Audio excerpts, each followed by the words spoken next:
So quickly আমি কিছু summary করব, মূল্যবান বক্তব্য এসছে সেটা একটু সামারি করব এবং কয়েকটা বিষয় আমি একেবারেই শুনিনি, তো সেগুলো একটু হাইলাইট করার চেষ্টা করব আমি।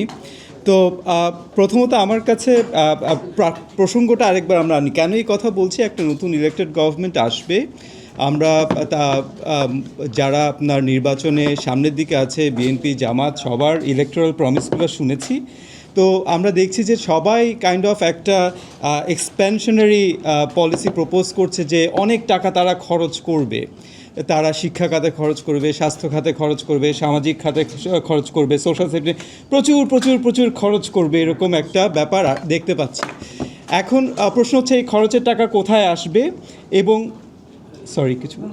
প্রশ্ন হচ্ছে এই খরচের টাকা কোথায় আসবে। এবং আপনারা যদি দেখে থাকেন যে জ্যোতির রহমান শুরুতে যেটা বলেছিলেন যে আমাদের কিন্তু অনেক ইন্টারেস্ট পেমেন্ট আছে, অনেক টাকা আমাদের ডেট আছে, সেই খরচ আমার সেখানেও আমাদেরকে খরচ করতে হবে। তো আমার টাকা নাই, তা আমার যদি ইনকাম না থাকে তাহলে টাকা আসবে কোত্থেকে, আমি খরচ করবো কোত্থেকে, এটা হচ্ছে সবচাইতে বড় কথা। এবং কোথায় খরচ করব, কেন খরচ করব, এটা হচ্ছে একটা বড় কথা। সো সামষ্টিকভাবে যেটা দেখা যাচ্ছে মনে হচ্ছে যে হাসিনা ইকোনমিক্স যেটা তিতুমির ভাই বলছিলেন, তো সেটারই একটা রেসিডুয়াল দেখা যাচ্ছে যে অনেক মেগা প্রজেক্ট হতো, আমাদের এখন অনেক অনেক খরচ করতে হবে, আর না হলে বোধহয় হাসিনা থেকে পিছনে পড়ে যাব।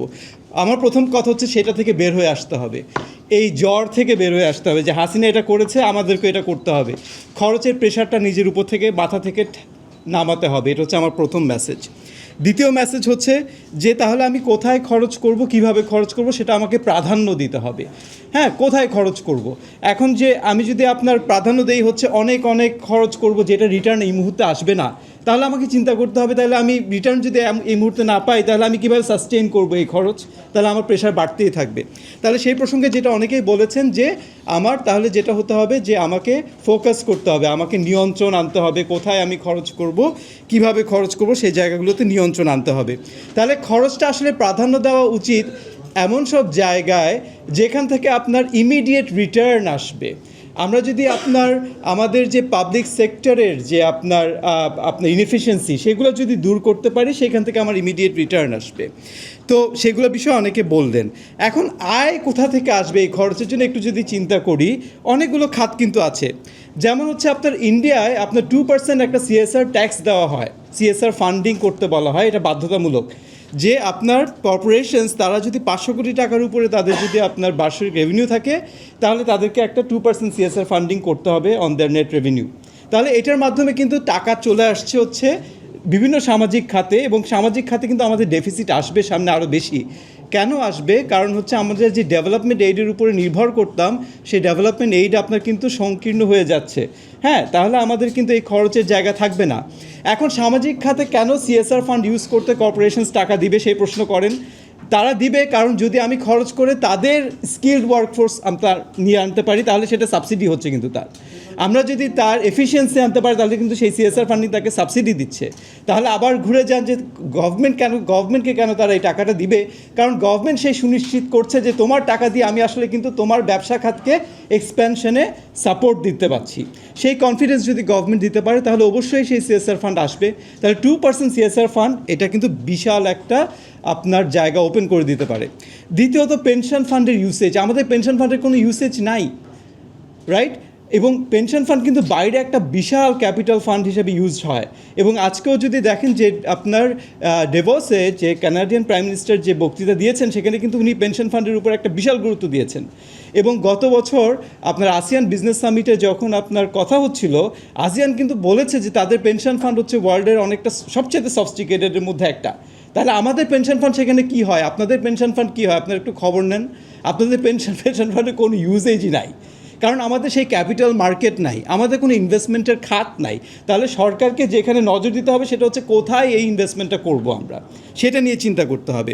তৃতীয়ত, আমরা যখন বড় বড় এক্সপেন্ডিচারের কথা বলছি, ফ্যামিলি কার্ড দিব বা এই ধরনের জিনিস, আমরা চিন্তা করতে হবে সেটা থেকে রিটার্ন কী আসবে। এটা থেকে কিন্তু ইমিডিয়েট আপনি রিটার্ন পাবেন না, আপনার এটা হচ্ছে ঠেকায় রাখার কাজ। তাহলে সরকারকে যেটা করতে হবে, আসলে সোশ্যাল সেফটি নেটের উপরে আপনি রিলাই করে ইকোনমি বাড়াতে পারবেন না। Policy should be on how to reduce social safety net, not on how to expand social safety net. আমরা এই কথাটা ভুলে যাই। কেন ভুলে যাই? কারণ হচ্ছে মিডিয়াতে আসলে ওইগুলাই বেশি প্রচার পায়, সরকার ওইগুলাতেই সেইভাবে আপনার প্রাধান্য পায়, গল্প তৈরি হয়, গল্প তৈরির জন্য সরকার এগুলো কিনে। এটা থেকে আমাদের বের হয়ে আসতে হবে।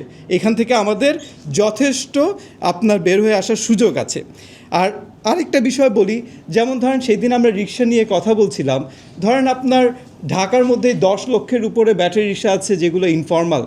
এদেরকে যদি আপনি ফর্মালাইজ করেন, সেখানে যদি আপনার তাকে ক্ষুদ্র ঋণ দেন, সেই ঋণের উপরে যদি তাকে আপনার সেইখান থেকে যদি আপনার ফর্মালাইজেশনের জন্য একটা ট্যাক্স নিয়ে আসেন, ইমিডিয়েটলি আপনার অ্যাকাউন্টে টাকা ঢুকে গেল। এইভাবে যদি প্রত্যেক জায়গায় চিন্তা করেন যে কত কত খাত আছে যেখানে আপনার টাকা ঢুকে গেল। আমাদের কথায় যদি চিন্তা করেন, আমরা যে সার্ভিসেসগুলো আপনার এভেল করি, আমরা যেহেতু ট্যাক্স দেই না, আমরা যেহেতু অল্প ট্যাক্স দেই বা ট্যাক্স আপনার ফাঁকি দেই, আমাদের সরকারও আমাদেরকে কিন্তু ভালো সার্ভিস দিতে পারে না। সেটার একটা কষ্ট আছে। কীভাবে চিন্তা করেন, আপনি যখন একটা রাস্তা দিয়ে আসবেন, রাস্তাটা যখন ভাঙা থাকবে, আপনার গাড়ি তখন আপনার নষ্ট হতে থাকবে, রাইট? আপনি যখন দেরিতে আসতে থাকবেন, তখন আপনার কি হবে, সব জায়গায় আপনার একটা কস্ট তৈরি হতে থাকে। এখন লেটসে আমাদের মতো অনেকেরই আছে যাদের টাইম কস্ট এক্সট্রিমলি হাই। আমি একটা জায়গায় গিয়ে বসে থাকবো না 2 ঘন্টার জন্য, আমি পাসপোর্ট অফিসে গিয়ে 3 ঘন্টার জন্য বসে থাকা আমার জন্য এক্সট্রিমলি হেভি ট্যাক্স। তাহলে আমাকে যদি আপনার বলা হয় যে এখানে আমাকে প্রিমিয়াম সার্ভিস দিয়ে আপনার 5 মিনিটে বের হয়ে আসতে দিবে, আমি কিন্তু সেই টাকাটা দিব।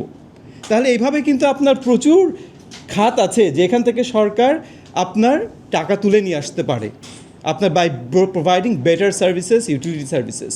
কিন্তু সেটা আবার যদি পার্মানেন্ট হয়ে যায়, তাহলে কিন্তু এটা আপনার কোনো রোগের আপনার টোটকা হলো না। বুঝতে পেরেছেন কথাটা? তো যেটা হবে যে আপনার যদি তখন কিন্তু সবাই ওই ইনফর্মাল ট্যাক্স দিয়েই টিকে থাকার চেষ্টা করবে, ফর্মাল ট্যাক্সে আসবে না। তাহলে এই ধরনের ট্যাক্সেশন হতে হবে টাইম বাউন্ড। তো আমরা যে জিনিসটা আজকে আলোচনা করি না, সেটা হচ্ছে যে সব কিছুর কিন্তু একটা টাইম বাউন্ড একটা লিমিট দিয়ে এটাকে তুলে নিয়ে আসতে হয়। তো সেই আলোচনাটা করতে হবে। এক্স্যাক্টলি। সো এইভাবে আস্তে আস্তে করে ফেস করে জিনিসটা নিয়ে আসতে হবে। তাহলে আমার মনে হয় যে অবশ্যই আমরা বাংলাদেশের যে এই প্যারানিয়াল সমস্যা, যে অল্প ট্যাক্স দেয় না, ট্যাক্স ব্র্যাকেটে বেশি আসছে না, সেটা আমরা আস্তে আস্তে করে অবশ্যই সমাধান করতে পারবো। অনেক ধন্যবাদ। ওকে।